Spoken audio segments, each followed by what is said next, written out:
turn to section 1. You will hear some people talking about getting exercise. First, you have some time to look at questions 1 to 7.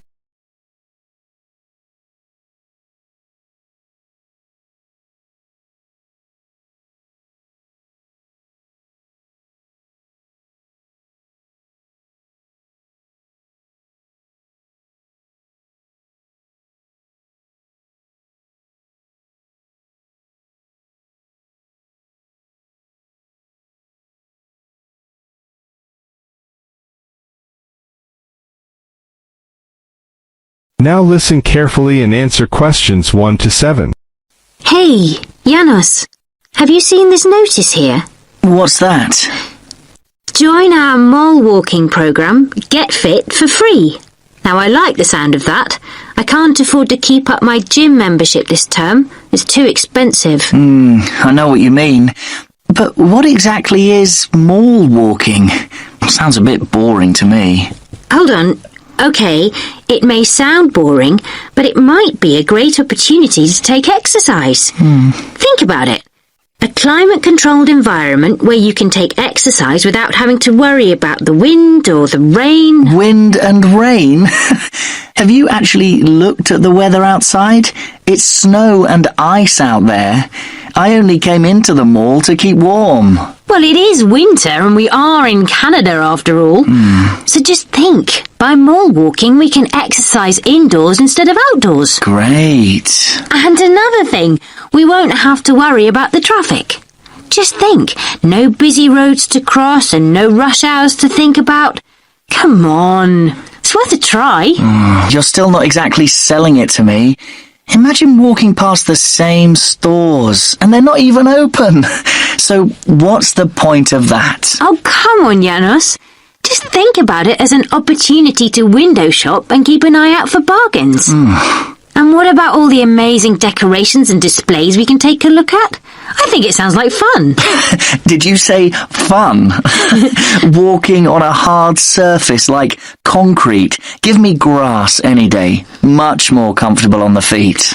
And there's another thing. In a mall, you're always close to restrooms. And water, come to that. What could be better than that? I think I know the answer to that one. Exercising in a gym is a whole lot better. Well, anyway, we can get more details at the information kiosk. So, do you want to come with me or not? I'll give it a miss.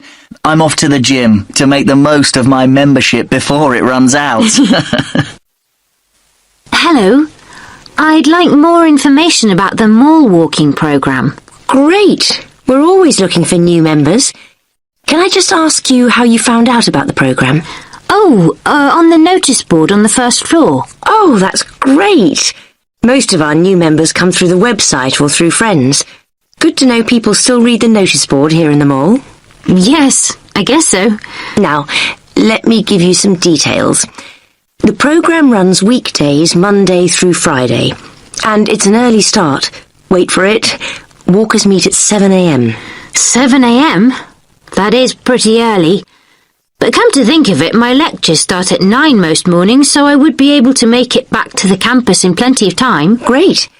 Actually, most members go straight on to work or college after their walk, so you're not alone.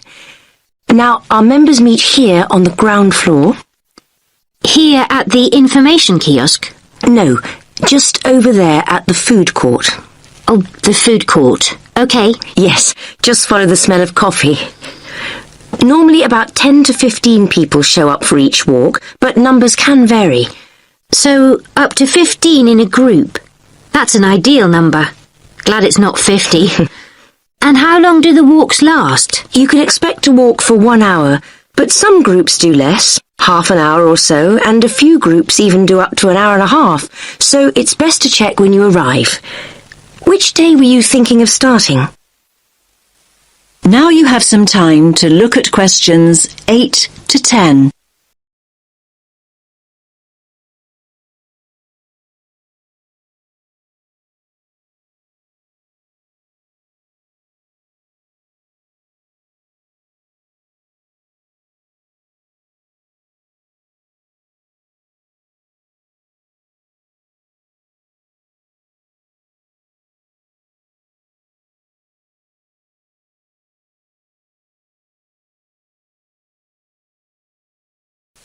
Now listen to the rest of the conversation and answer questions 8 to 10.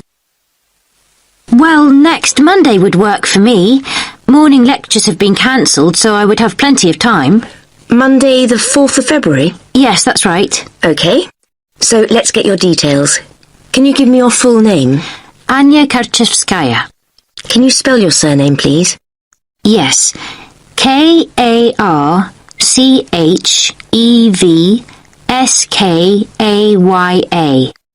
And your address? Apartment 12, 2 Burlington Street. And a contact telephone number? 0757 634 5003. I'll just read that back.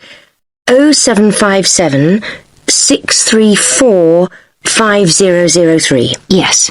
Oh, by the way, new members receive a free gift when they join, and it's a much better gift than last year. We gave people badges, but they tended to lose them, and more recently we provided visors instead, but they weren't very popular, so this year we're giving new members T-shirts. That's great. What colour? Yellow. I've got plenty in stock, so you can collect yours on Monday. Thanks a lot. That is the end of section 1. You now have half a minute to check your answers.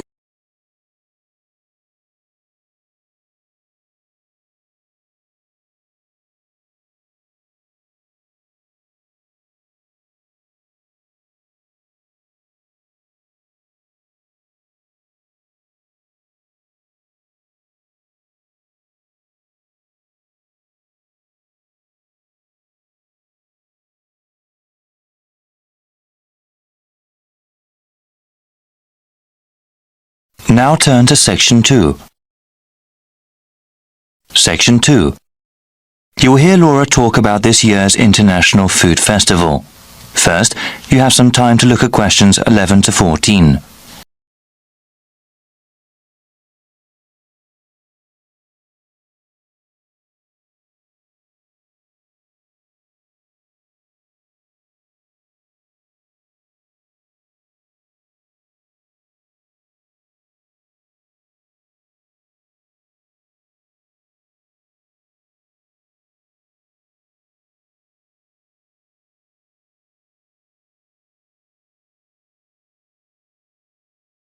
Now listen to the first part of the talk and answer questions 11 to 14.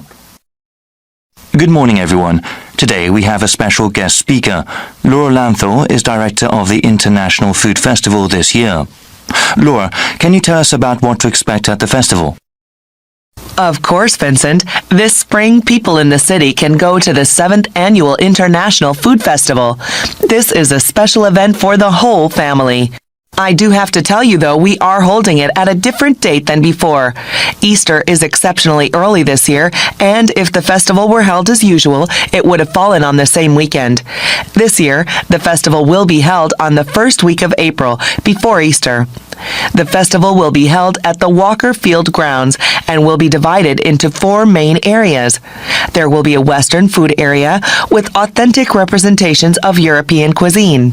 There will also be an East Asian section with chefs and products from Japan, Korea, and China. A South Asian section will have food from India, Vietnam, Thailand, and Indonesia. For the first time this year, we will also have a Latin American section where people can try things from Mexico, various Caribbean countries, and South America. There will also be special booths where people can learn about all these cuisines. This year, we are expanding the cooking workshop and demonstration portion of the festival.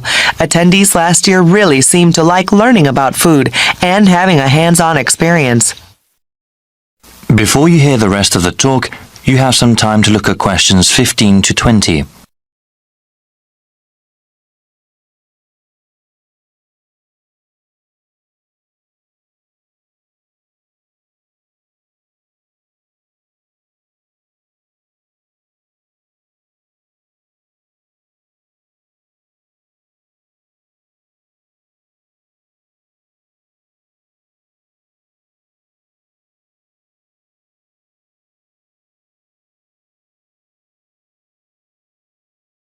Now listen and answer questions 15 to 20. I'll give you a brief description of 3 of the workshops we have. Like I said, these allow you to participate directly in the making of food and teach you techniques you can use at home. For a full list of them, please go to our online website. We will give you the site address after the end of my talk. You will also find there the procedure to pre-register for the workshops. Pre-registration takes place when you buy your festival tickets and is highly recommended. Non-Western food has become increasingly popular these days, and many people are interested in how to cook such food at home. Such cuisines use a variety of different spices, ones that aspiring cooks might not be familiar with. Therefore, our world tour of spices is a good introduction to the flavor profiles of other cuisines. I would recommend it for adults who want to seriously learn about cooking. Small children might not take to the more exotic spices. One workshop that is meant for children is Candy Adventures.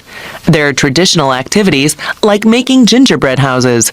Other activities teach basic decorating techniques, including the proper use of coloring dye. Kids can also learn how to make flowers and other objects out of cake frosting. We understand the concerns of parents regarding their children's health, so everything used in this workshop is either sugar-free or uses acceptable sugar substitutes. Lastly, we have a workshop that is suitable for the whole family. Salads Forever is a workshop for everyone interested in healthy eating. There will be different kinds of salads that people can try and demonstrations that show how to make them. Salads have grown in popularity these days and are a healthy addition to any diet if prepared the right way. The workshop will also teach how to make healthy salad dressings. I'm afraid that's all I have today. Please visit the festival website for more details. That is the end of section 2. You now have half a minute to check your answers.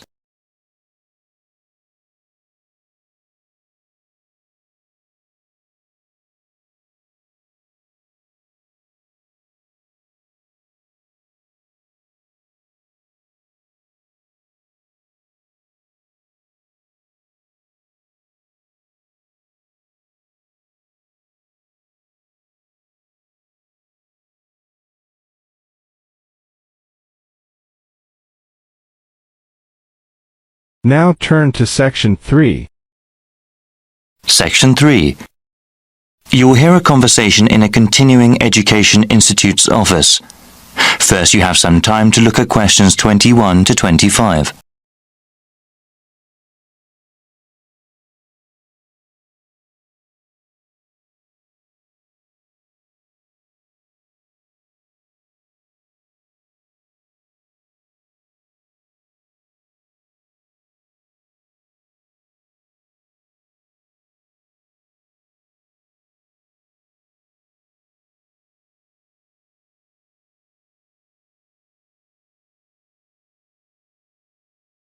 Now listen carefully and answer questions 21 to 25. Welcome. My name is Jeremy Holtz. Hello, Jeremy. I was told to come to this office and ask about your continuing education program. I'm interested in taking classes and want to know more about the program. Certainly. We have several different programs depending on your education goals and on what you are doing now.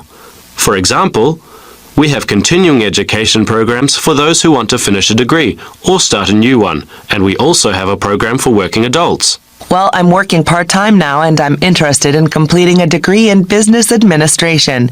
I am working at a hospital, you see, but I want to change my job, either work in hospital management or have my own business. Okay, that sounds great. Many students in our program want to advance in their current careers or even change them. What kind of degree do you have now? I am a registered nurse with a 2-year degree. Great. First we have to figure out where you want to take classes. We have satellite campuses all over the region. The ones at the city centre are accessible by public transportation but offer fewer course times. A car is the best way to attend classes at our satellite campuses in the suburbs, but they have more classrooms and therefore more courses. Well, I have been saving up for a car, but I don't have enough money to buy one yet. I think the city center campus will be better. Okay, now we have to decide which program you want to register for. We have night courses, where the classes generally run from 7 p.m. to 10 p.m. Classes during these hours are usually once a week.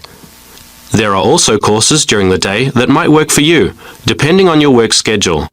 Well, like I said, I'm working part-time and unfortunately I work during the evenings. You see, I'm living at my parents' house right now. My father is quite ill, actually, and since my mother works normal hours, I take care of him during the day and my mom takes care of him in the evening when I work. The city center campus doesn't offer classes during the weekends? No, the suburban one does, but unfortunately, there are no classes during that time at the city centre campus. You know, maybe the online courses will be better for you. Do you have access to the internet? Yes, I have a computer at home. That might be the best way for you then. It's still a new program. We're still working out the bugs, but it will allow you to work part-time, take care of your father, and take classes. The completion of your degree will probably take longer, however. Before you hear the rest of the conversation, you have some time to look at questions 26 to 30.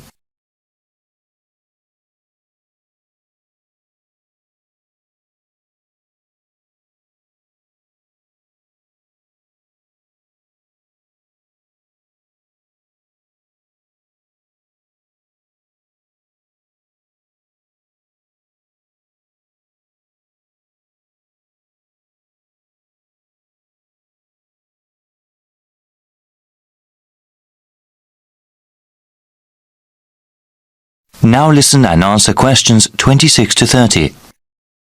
So, how exactly does this work? I'm slightly nervous about studying again. It's been years since I've been a student.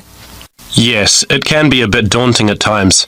Continuing your education and improving yourself are well worth the effort. Actually, before you start taking online classes, there are several refresher courses that you are required to take. What kind of courses are those? These are especially made for the returning adult student. We understand that education is just one of a number of priorities for those that take classes with us. The refresher courses teach you how to manage time and juggle between different areas in your life. Techniques like writing down your daily schedule and ways to avoid procrastinating are talked about. Also, there is one course that reviews basic study skills, like the most efficient way to read the course text, as well as basic academic writing. I think that would be really helpful for me. I enjoyed studying when I was going to school, but I definitely need some tips on how to manage my classes along with the rest of my life. Many students I've seen are in a similar position. They have to balance both their work and family life with their education. It's not easy, but it is very rewarding for the ones that finish their education all the way through. Okay, so how do I register for the classes? You need to go online to do that. I will give you a brochure with the appropriate web address. You can choose which course modules to take online. You can go through them as time allows. There is even a place to keep track of progress towards your degree. All right, can I ask then about the cost of the online courses? They are cheaper than classes at either campus, of course. Online, you'll see a number of different ways to pay. You can pay up front for each course module you take, or pay over a number of months. The latter method of payment will probably be better for me. Are the textbooks and other course materials expensive? No, not at all, actually. With all online courses, the relevant materials are included free of charge. They are available to download after you register. That sounds great. Thank you so much. No problem. My contact information is also in the brochure. That is the end of section 3. You now have half a minute to check your answers.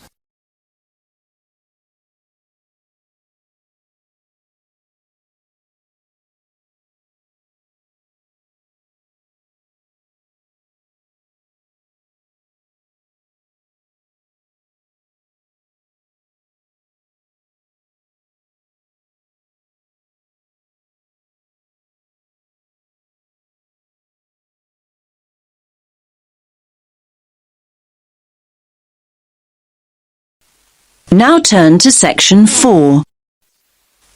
You will hear a man talking about tourism and the environment. First, you have some time to look at questions 31 to 40.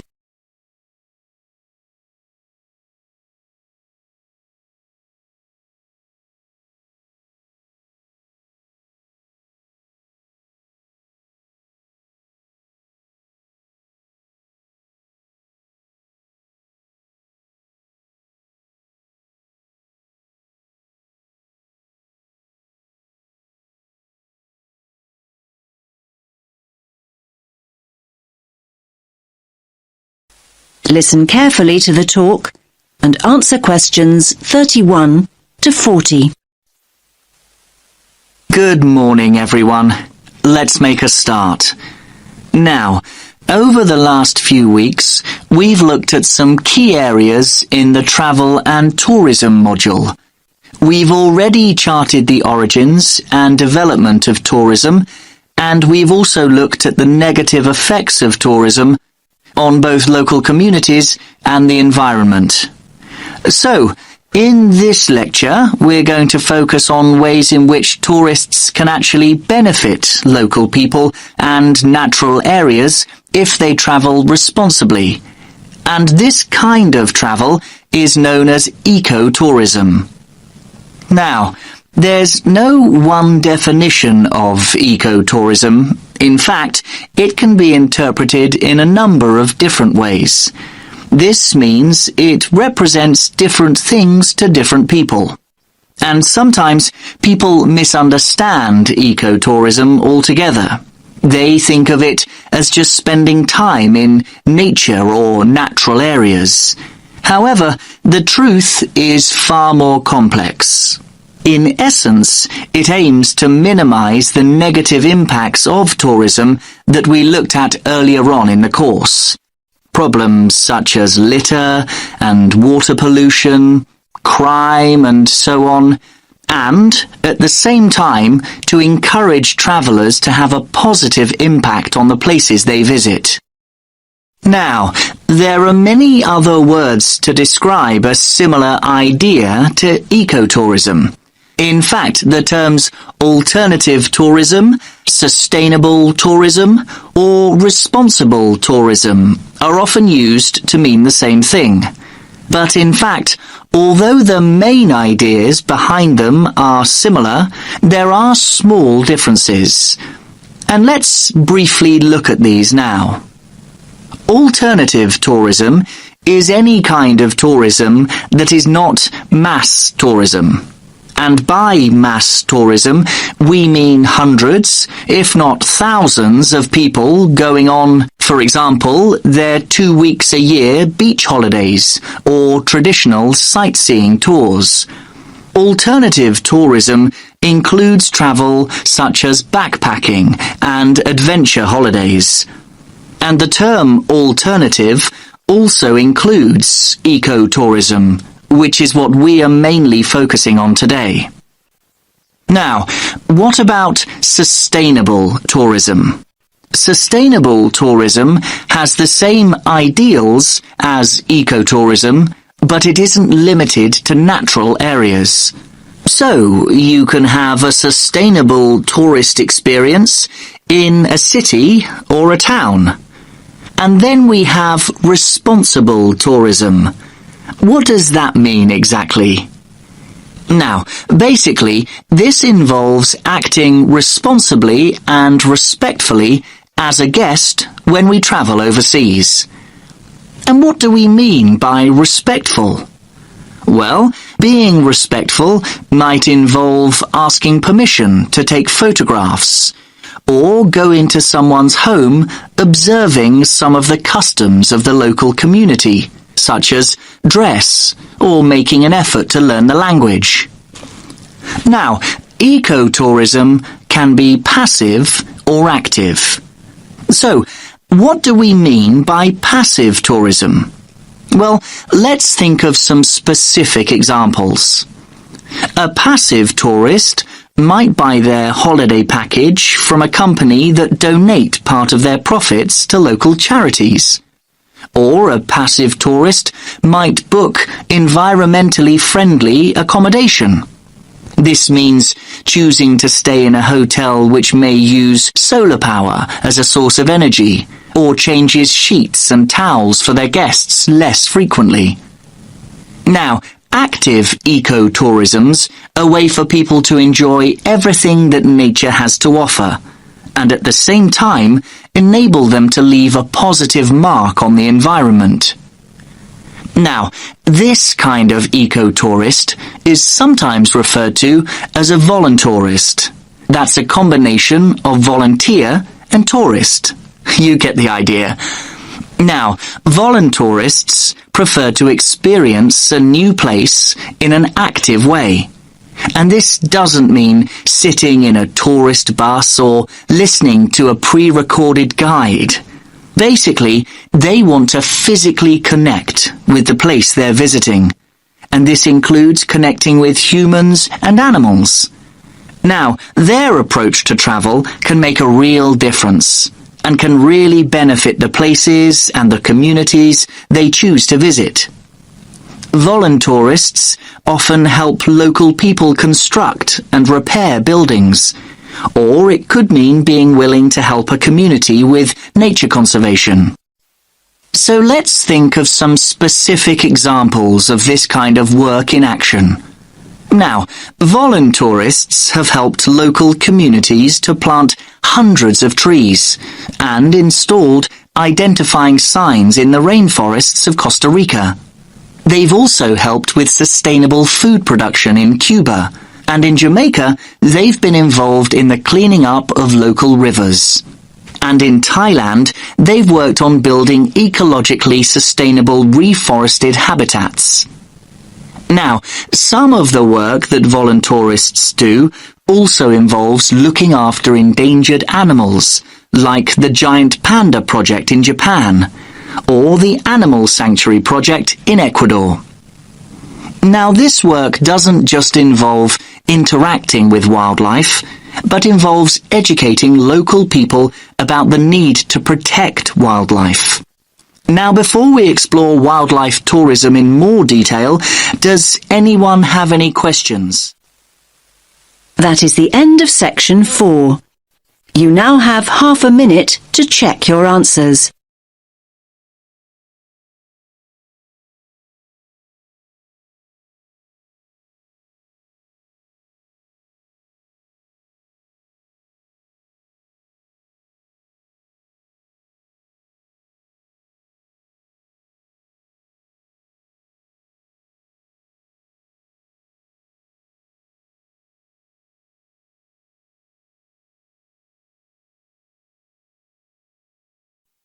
Give